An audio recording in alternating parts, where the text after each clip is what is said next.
Sabe uma coisa curiosa? Muitas vezes, os objetos mais comuns do nosso dia a dia, aqueles que a gente usa sem nem pensar, como o sal, são justamente os que escondem as histórias mais complexas e fascinantes. Hoje a gente vai desvendar como por trás de cada grãozinho existe um universo de dados, de estratégia e de ciência. A pergunta que vai guiar a gente nessa jornada é essa: que segredos um simples grão de sal pode esconder? E olha só, tudo começa com este documento aqui. O nome dele é Ficha Técnica. Pensa nela como se fosse o RG oficial do sal, sabe? É aqui que está a chave para a gente começar a desvendar toda essa história. Ok, então vamos lá. Para a gente entender o sal de verdade, a primeira coisa é aprender a ler esse documento de identidade dele, pedacinho por pedacinho. É quase como aprender uma língua nova, onde cada número e cada termo revela uma parte do segredo. Essa ficha técnica, então, é basicamente um raio-x completo do produto. Ela detalha tintim por tintim o que tem dentro da embalagem antes mesmo de ela ser aberta. É o coração do controle de qualidade e a primeira garantia para quem vai usar o produto. E a nossa primeira parada nesse RG é a análise química. É aqui que o bicho pega. A gente vê uma lista com vários componentes, mas tem um número ali no meio que se destaca, que é, de longe, o mais importante de todos. E tá aí ele, 99,4%. Esse é o teor mínimo garantido de cloreto de sódio. Um número alto assim é uma baita declaração de pureza. Ele praticamente grita que este é um produto de altíssima qualidade, o que é fundamental tanto para a saúde do gado na pecuária, quanto para a precisão das reações químicas na indústria. Mas espera aí, a identidade do sal não é feita só de química, não. A forma física dele também conta, e muito. A composição é claro, mas é a estrutura física que define como ele vai se comportar no mundo real, na prática. E é aí que entra uma palavra meio chique, granulometria. É só nome técnico para o tamanho do grão, tá? Imagina peneirar a farinha em casa, só que com uma precisão industrial, super controlada. O sal passa por várias peneiras para garantir que todo lote tenha exatamente a mesma textura. Isso é crucial para garantir, por exemplo, que a mistura na ração do animal fique bem homogênea ou que a dissolução num processo industrial aconteça no tempo certinho. Beleza. Então a ficha técnica diz que o produto é puro, que tem a textura certa, tudo lindo. Mas, papel aceita tudo. Uma coisa é a empresa falar, outra, completamente diferente, é provar. Vamos ver como é que se constrói confiança de verdade. Essa é a pergunta de $1 milhão em qualquer indústria, não é mesmo? E a resposta não está dentro da empresa, não. Ela vem de fora, vem da verificação de terceiros, de laboratórios independentes que não tem nada a ver com a história. E olha que interessante, a parte mais importante de um laudo como este não é o que foi encontrado, mas sim o que não foi.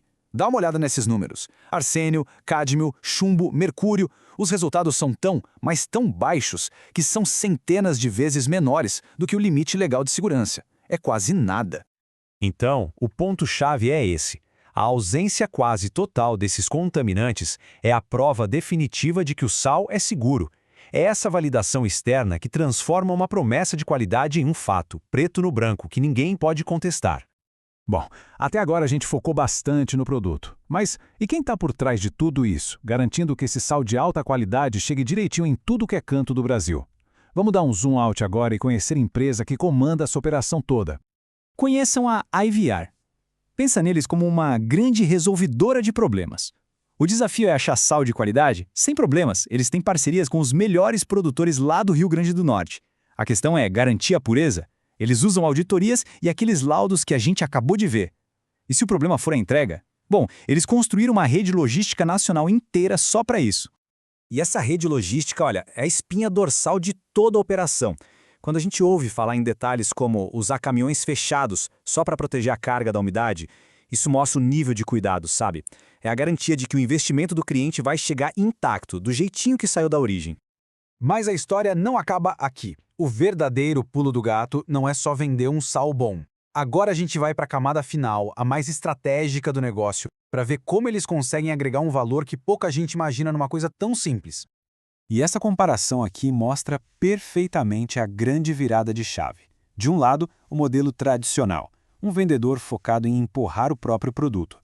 Do outro, o modelo da IVR, uma plataforma com várias marcas, onde o foco total vai para as necessidades do cliente, dando a ele o poder de escolha. É uma mudança de mentalidade, da água para o vinho. E essa estratégia toda se apoia em 3 pilares bem fortes. Primeiro, economia. Não é só sobre o preço mais baixo, mas sobre otimizar o custo total da operação. Segundo, segurança. Garantir a integridade do produto com uma logística que funciona como um reloginho. E terceiro, parceria. Aqui a ideia é construir relações de longo prazo, baseadas na confiança. E essa frase aqui resume tudo.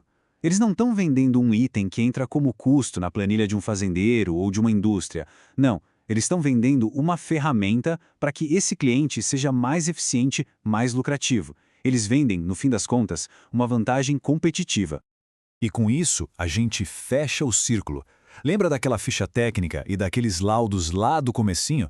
Então, aquilo não é só burocracia, não é só papelada. Aquilo ali é a base de tudo. São os dados que, quando usados com inteligência, se tornam o alicerce de toda a operação. Olha só que jornada impressionante. Um simples grão de sal que começa como um dado num papel, é verificado por gente de fora, vira o pilar de uma estratégia de negócios e, no final, entrega uma vantagem real para o cliente. É uma transformação do micro para o macro. E tudo isso nos deixa com uma reflexão final. O sal mostrou pra gente que até o item mais básico da prateleira pode esconder um universo de ciência e de estratégia. A pergunta que fica no ar é: que outras coisas ao nosso redor, que a gente acha super simples, também têm uma vida secreta só esperando para ser descoberta?